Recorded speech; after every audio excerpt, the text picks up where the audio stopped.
Hello, my name is Gonpat Prichagun.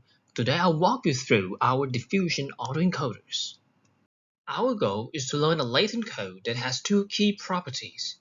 First, the code should contain high-level semantics of the input image, such as age, gender, and hairstyle of a given face image. Second, the code should be fully decodable, meaning the reconstruction should look exactly like the input image. So two things, meaningful and decodable. Though vanilla autoencoders with a small bottleneck can capture high-level semantics, but they tend to produce a blurry image because the code is too small to capture all the details. To improve reconstruction quality, recent techniques use a hierarchy of codes. However, these codes are spatial and lose the ability to capture global semantics like age or gender.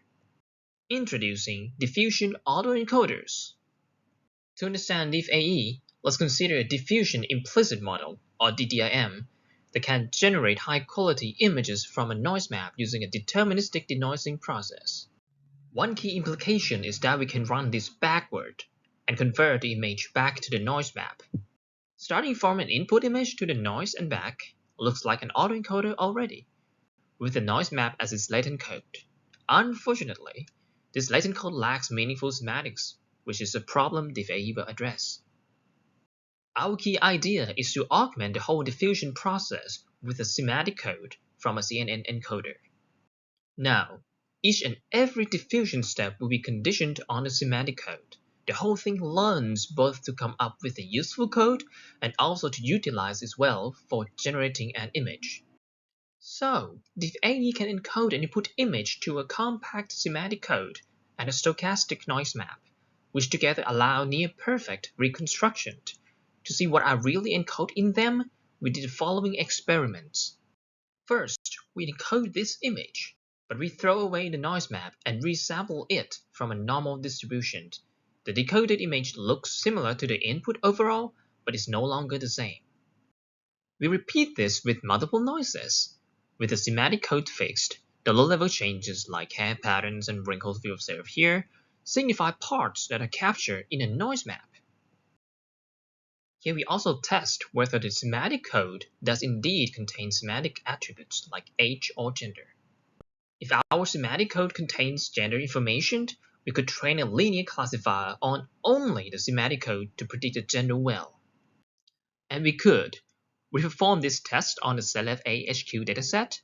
The results show that our semantic code is rich in semantics, with AURCs in the 90s for many attributes, and higher than those from the SciGAN W space. Note that we never use any labels to train the autoencoder. Training these classifiers also gives us the weight vectors that correspond to the semantic change in the image. This allows us to easily do image manipulation in the semantic code space. For example, we can take weight vector v of a classifier predicting wavy hair and apply it to another semantic code to make it more wavy or less wavy. Given real input images in the middle, we can manipulate different attributes such as gender, age, or hairstyle by simply adding or subtracting from the semantic code.